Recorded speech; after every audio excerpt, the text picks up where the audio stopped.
For today's headlines, Biden sworns in as 46th President of the United States. Trump skips Biden inauguration. Malacañang congratulates Biden.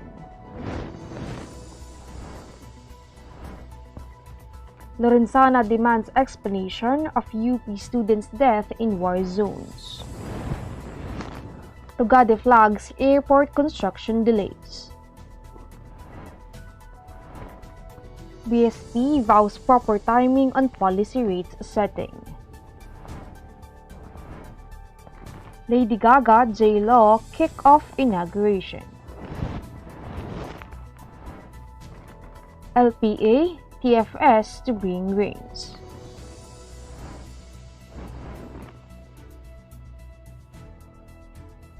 Good morning, I am Sandy Locos and you're watching Tribune News on Q. Today is Thursday, January 21, and now the news. Democrat Joe Biden was sworn in as the 46th President of the United States on Wednesday, ending the tumultuous four-year term in the White House of Republican Donald Trump. Biden, 78, took the oath of office from Supreme Court Chief Justice John Roberts at a solemn ceremony at the U.S. Capitol, which was snubbed by the outgoing president and took place in the shadow of a raging coronavirus pandemic. Biden, in his inaugural speech, called the public to unite and vowed that he will be president of all Americans. He also vowed to defeat political extremism and domestic terror. The United States faces a rise of political extremism, white supremacy, domestic terrorism that we must confront and we will defeat, he said. Meanwhile, Kamala Harris also took her oath as Biden's vice president. She is the first woman and first Black and Asian to become the second highest official of the land. Former U.S. President Donald Trump left the White House for the final time on Wednesday. On board a helicopter with his wife, former First Lady Melania Trump, they headed to a military base where he was to fly to Florida, skipping the inauguration of successor Joe Biden in an extraordinary break with tradition. The 74-year-old Trump and wife walked a short red carpet and boarded Marine One on the White House lawn on a sunny but chilly day in Washington for the short flight to join the base Andrews. Trump was at his Mar-a-Lago resort in Florida when Biden took his oath as the 46th President of the United States. Meantime, Malacañang congratulated a new United States President Joe Biden hours before his scheduled inauguration, saying the Philippine government is looking forward to have close and friendly relations with the new U.S. administration. The Philippine government, according to presidential spokesperson Harry Roque, looks forward to having close and friendly relations with the Biden administration. Roque said the relationship with the Biden administration will be anchored on mutual respect, mutual benefit, and shared commitment to democracy, freedom, and the rule of law. Duterte and his allies often blast foreigners who appear to meddle with the country's domestic affairs when they seek to hold him accountable over alleged human rights abuses in his anti-narcotics campaign, which has so far killed over 5,000 drug suspects according to government data.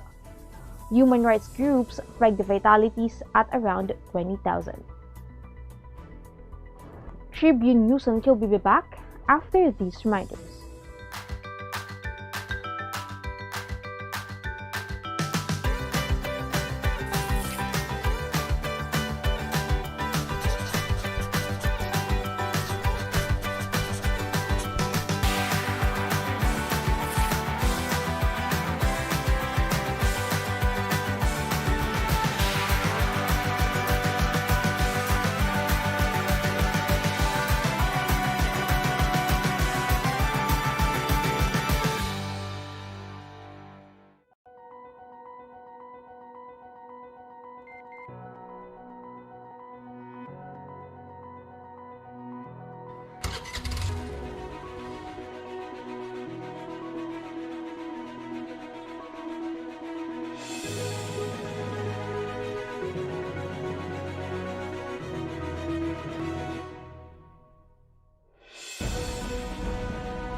Defense Secretary Delfin Lorenzana on Wednesday demanded the University of the Philippines to explain the deaths of its students in battle zones with the new People's Army before he agrees to a new round of talks with the country's premier educational institution.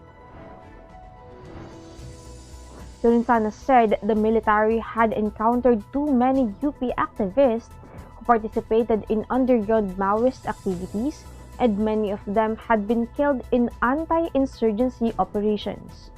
Lorenzana, however, said he is not pushing the talks aside even as various groups are adding their voices to have the DND and the UP officials discuss the department's unilateral abrogation of a 1989 accord.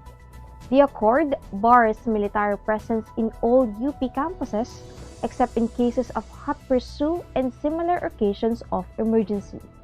The agreement also stipulates that the military and police shall not interfere with peaceful protest actions in UP campuses. The Bicol International Airport is only 72.2% complete as of mid-January. A report by the Department of Transportation on Wednesday stated that as of January 13, Package 2A alone of the BIA development project is only 88.2%, despite Transportation Secretary Arthur Tugade's previous order to expedite the construction to meet its supposed completion target set last year. The pre-feasibility study of the BIA started way back in 1996, while the notice to proceed was issued only in July 2009. Construction works for the runway, taxiway, apron, and fences were mostly left uncompleted in 2012, and the budget was then reverted to the National Treasury. It was only in 2016 when the construction of landside facilities began, while runway extension and the construction of the passenger terminal building commenced in 2017. The Bangko Sentral ng Pilipinas reiterated its position to keep monetary policy settings as accommodative as possible amid the uncertainties brought by the coronavirus pandemic. Zino Ronald Abenoja, BSP Department of Economic Research Senior Director, announced this to echo BSP Governor Benjamin Diokno's earlier statement during Tuesday's Straight Talk. Monetary policy remains accommodative and supportive of the economic recovery, while uncertainty still prevails, Abenoja told Daily Tribune columnist Bing Matoto during the live virtual program. However, if and when conditions do improve and the recovery is firmly on track, the BSP is also prepared to eventually exit from the various measures that it has implemented in the past. Still, the BSP executive stressed that this will be conducted gradually, as it will be deliberate and data-driven like the other monetary actions they employed before. To recall, Diokno stressed that the current accommodative stance of the BSP will be kept as long as the economy remains weak, and that additional information is needed before monetary authorities arrive at a decision on its next rate-setting meeting in February. We will be back. Stay with us. Fiber is the free and secure way to connect with friends and family, anywhere. Send messages and make phone and video calls for free. Download Fiber now. Magsha-shopping na lang ako! Hashtag 143SM. Call to deliver. Hello, can you get the following?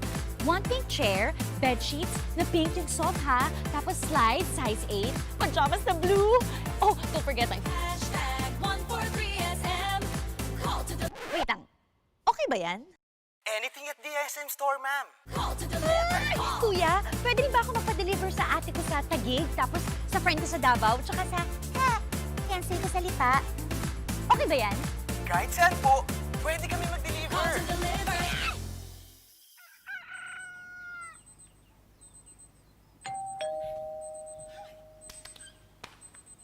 Call. Hashtag 143SM. Call to deliver. Hashtag 143SM. Call to deliver. Call. Hashtag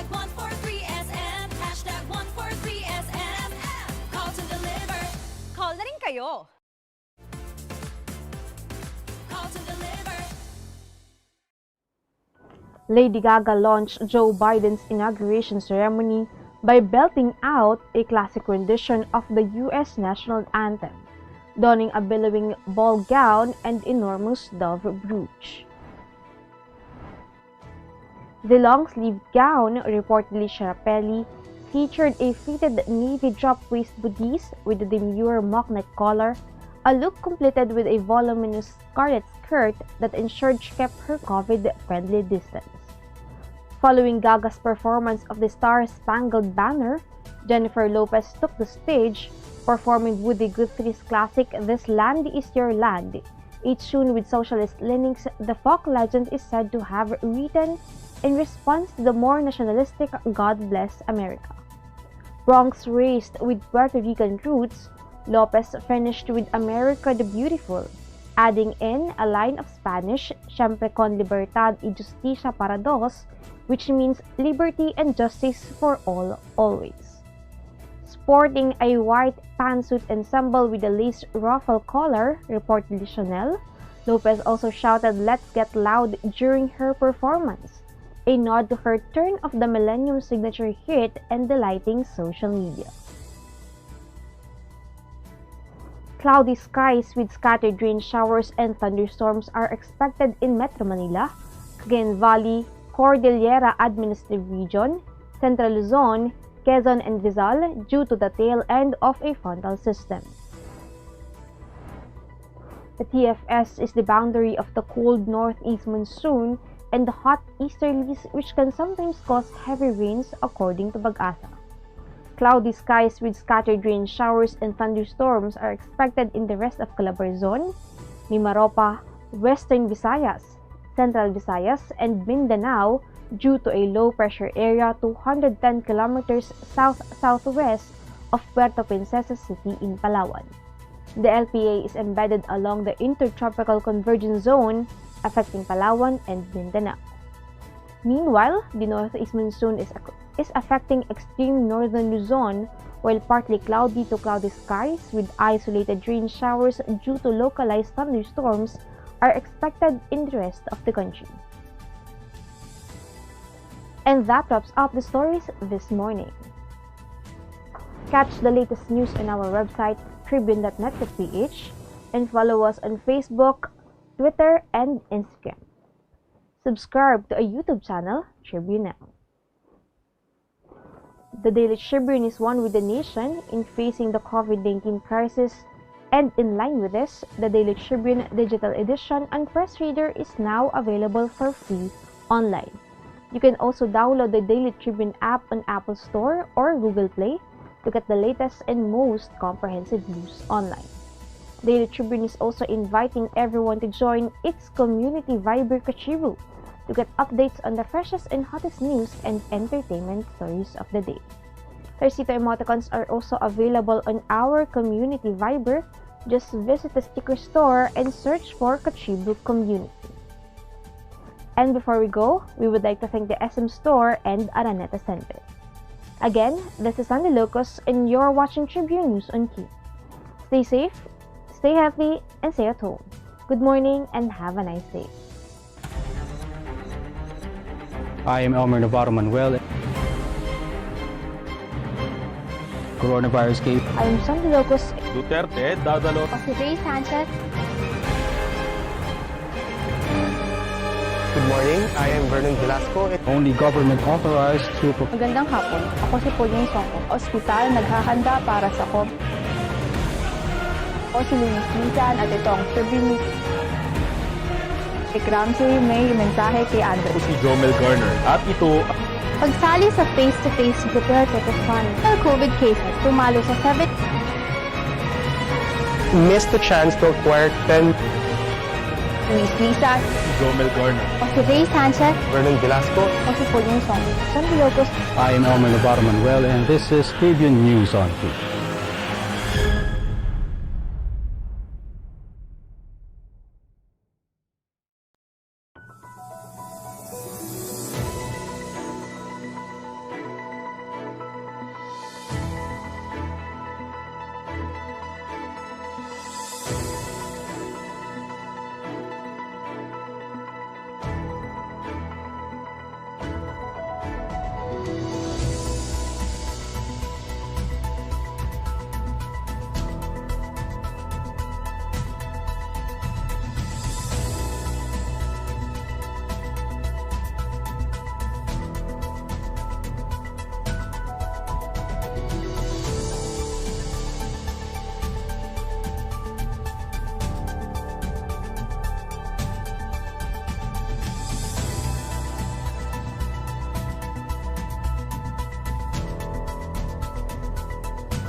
Araneta City, home to the country's first indoor shopping mall, the world's original thriller, and the first ever Bini Bini pageant. Now a place for your first win, your first cash,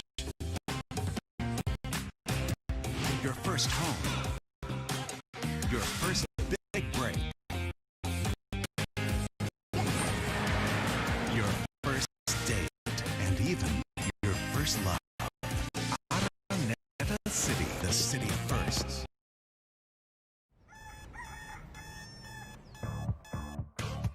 Click, click, that's it. Never thought self-service can be this slick. Modify plans in a snap, walang hirap, it's a wrap. Just tap the app. Now you can check, view, subscribe, renew. Help and support for you. Out with the ring apps are the in thing. You know what to do. Globe at home and Globe One, all in the Globe app na yan. Self-service and easy to use. Mas okay tayo dyan. Globe at home and Globe One, all in the Globe app na yan. Instant response, no hold time pa, wala nang hintayan. Download Globe at Home and Globe One app, all in the Globe app na yan. Download the Globe One and Globe at Home apps from Google Play Store and Apple App Store now. Download Globe at Home and Globe One app, all in the Globe app na yan.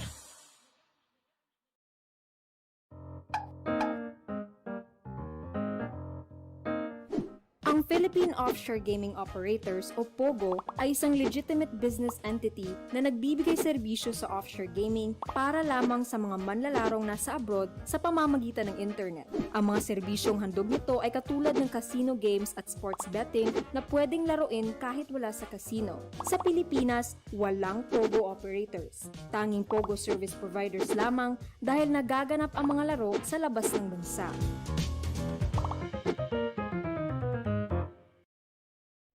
This is a very important story.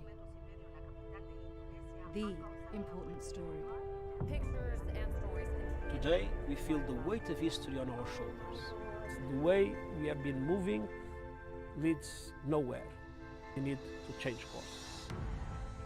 Since the United Nations was founded, the human race has never had to face a set of challenges like we do right now. But together, we can overcome them. Good morning, sir. How may I help you? Bakit kailangan ko pang pumunta sa bangko? Kung nga naman, sir, ba't kailangan pang pumunta sa bangko? Why not get a UB app so you can do all these without going to the bank? Bank the way you live. Union Bank.